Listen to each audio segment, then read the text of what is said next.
குருஜி வணக்கம். கடவுளை மனசு கேட்குதா, மூளை கேட்குதா? அப்புறம் கடவுளை நம்ம எப்படி அடைகிறது சொல்லுங்க. நல்ல கேள்வி கேட்டீங்க. மூளை இருக்குதோ, மனசு இருக்குது. இப்போ நீங்கள் ஒரு தோசை ஏன் நினைக்கிறீங்க? அந்த தோசை மூளை நினச்ச உடனே இல்லைன்னா மனசு நினச்ச உடனே வருதா? வராது. மூளை நினச்சி மனசு அதை சரின்னு ஒத்துக்கிட்டு அது உங்களோட முயற்சியால் கொஞ்சம் அரிசி சோறு பருப்பு போட்டு ஊற வச்சு மறுநாள் இப்படி அரைச்சி எவ்வளோ ப்ராசஸ் இருக்குது. அப்புறம் அதை புளிக்க வச்சு அப்புறம் தான் ஊற்ற முடியுது இல்லையா? அதுதான் அதே மாதிரி தான் கடவுள் ஒன்று மனசுக்கு தேவையா மூளைக்கு தேவையா அப்படின்னா ரெண்டுத்துக்குமே தேவைப்படுது. எப்படி தோசை மனசுக்கும் மூளைக்கும் திருப்தி செஞ்சதோ அதே மாதிரி நீங்கள் கடவுளை மூளை நினச்சாலும் சரி மனசு நினச்சாலும் சரி அது ரெண்டுத்துக்குமே அது ஒரு எனர்ஜி கொடுக்கும். குருஜி, நீங்கள் மூளைக்கசிவு காரணமாக ஹாஸ்பிட்டலுக்கு போயிட்டு வந்தீங்க. அது சில பேர் விமர்சிக்கிறாங்க. அதை நீங்கள் எப்படி பார்க்குறீங்க? இப்படி ஒரு கேள்வி வரும்னு எனக்கு ஆஸ்பத்திரியிலேயே தெரியும். ஏன்னா இங்கே இருக்கிற ஜனங்க ரொம்ப குழப்பவாதிங்க. அந்த குழப்பத்தை பண்ணிக்கிட்டே இருக்கிறதுனால தான் இன்றைக்கி இந்த லட்சணத்தில் நம்ம மக்கள் வாழ்கிறாங்க. ஆமாம், ஒன்றும் எனக்கு சிவ பக்தி அருள் இருந்ததுனால தான் அந்த கசிவு இருந்தது எனக்கு தெரிஞ்சுது. எனக்கு அப்போலோவில் அதை வைத்தியம் பண்ணிக்கிற அளவுக்கு வசதி வந்தது. அதை நீங்கள் புரிஞ்சுக்கணும். இப்போது நம்ம என்ன சொல்கிறோம்? சிவனே வருவானா? சிவனே வரமாட்டான்.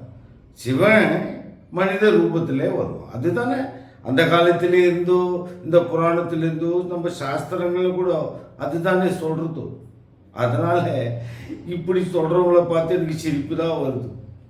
எனக்கு அது இருந்தும் கரெக்டு டைமில் அதை டாக்டருங்க சிவனோட உருவத்தில் வந்து அதை செஞ்சு அது சரியாக்கிறதுக்கு எனக்கு வசதி இருந்தது. அதை நீங்கள் எதிரிங்க புரிஞ்சுக்கணும். அதனால தேவையில்லாமல் இதில் என்ன இருக்குது? இது இப்படித்தான் நான் எவ்வளோ நாள் இருந்ததோ அது சரி பண்ணதோ எல்லாமே அந்த சிவ உணர்வுல தானே. இப்படி கேட்காதீங்க. இதோ பூமி தாயை அவளே காப்பாற்றிப்பா. நீங்கள் ஒன்றும் காப்பாற்ற தேவையில்லை. அது கோடிக்கணக்கான வருஷங்களாக அந்த பூமியை அந்த அம்மாவே சரி பண்ணிக்கிட்டு அது பெரிய எனர்ஜி. அதனால் அதில் நீங்கள் ஒன்றும் மாசு ஆகுதோ அதை சரி செய்யணும் அந்த பிரச்சனை இல்லை, இறங்கக்கூடாது, தேவையில்லாது, அது நடக்காது. அது அந்த அம்மாவை சரி பண்ணிக்கும். அதுதான் அது தேவையில்லாமல் நாங்கள் பூமியை சுத்தம் பண்ணுறோம், பூமியை அழிச்சிட்டு வருதோ அது ஓசோன் கிழியுதோ அந்த மாதிரிலாம் சொல்ல தேவையில்லை, ஜனங்களை பயமுறுத்த தேவையில்லை. நண்பர்களே, இவன் பேசுறதுல ஏதாவது அர்த்தம் இருக்கா? நீங்கள் நல்லா யோசிச்சு பாருங்க. இவன் முழுக்க ஒரு ஜோக்கர்.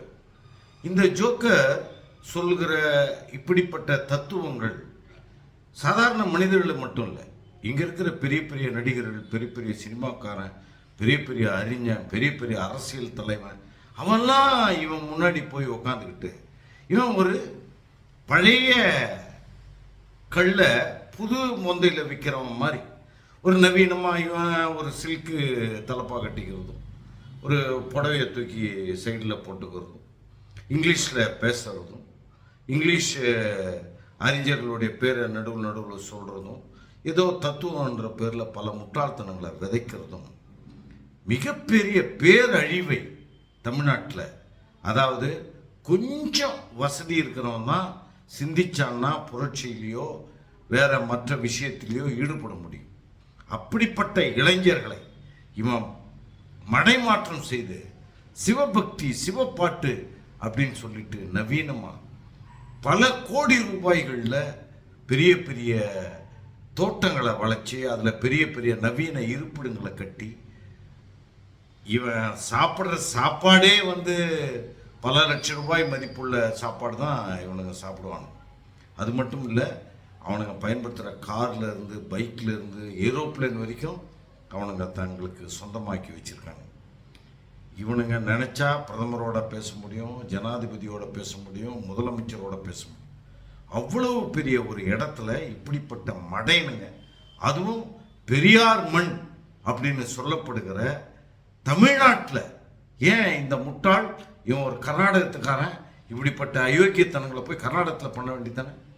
ஏன் இதெல்லாம் முதல்ல நம்மளால் தடுக்க முடியல? இப்படிப்பட்ட ஒரு அயோக்கியன் தமிழ்நாட்டு மிகப்பெரிய ஒரு மலை இடத்த மிருகங்களுக்கு யானைகளுக்கு வேண்டிய வழித்தடங்களெல்லாம் இவன் வழி மறித்து இப்படிப்பட்ட மூடத்தனங்களை விதைக்கிறதுக்காக முதலீடு செஞ்சிருக்கான். அதை நாம் உணர்ந்து கொண்டு இவன் பேசுறதுல எந்த தத்துவமும் இல்லை, எந்த அறிவும் இல்லை, இவன் ஒரு மகா அயோக்கியன் அப்படிங்கிறத இங்க இருக்கிற இளைஞர்களை நாம அறிவுறுத்தி அவர்களை மீட்க செய்யறது மிக முக்கியமான ஒரு வேலையா நான் நினைக்கிறேன். இன்னைக்கு உலகத்தை அதுவே மாத்திக்கொண்டா பூமி தாய் அப்படி இப்படின்னு சொன்ன இவன் இன்னைக்கு என்ன சொல்றான் பாருங்க. ஓ, காவேரிக்கு என்னது எதுக்கு சண்டை? நம்ம 2 பேர்ல காவேரிக்கு சண்டை போடலாமா? சந்தோஷமா இருக்க வேண்டிய நாமும் ஏன் சண்டை போடுறோம்? காவேரியில தண்ணி வரல, வேற ஒன்றும் இல்லை. எதுக்கு தண்ணி வரல? சுற்றி இந்த மரத்தை அழிச்சிட்டாங்க. அழிச்சதுனால சரியான மழை பெய்யல, அந்த நீரோட்டத்தை சரியாக்க முடியல.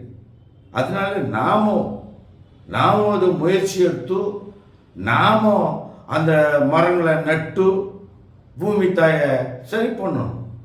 இந்த மாதிரி அப்பப்போ பூமி தாயை நாமும் கவனிக்காம விட்டுட்டா காவேரியில மட்டும் இல்லை, கடல்லே தண்ணி போயிடும். இன்னைக்கு அப்படியே மாற்றி ஆற்றுல தண்ணி வரலன்னா அது நாம் செஞ்ச தப்பு, நாம் அது ஆத்தோரம் முழுக்க மரம் நடணும், அதுக்கு பல 1000 கோடி ஆகும் அப்படின்ட்டு மக்கள்கிட்ட வசூல் பண்ணணும்னு சொல்கிறான்.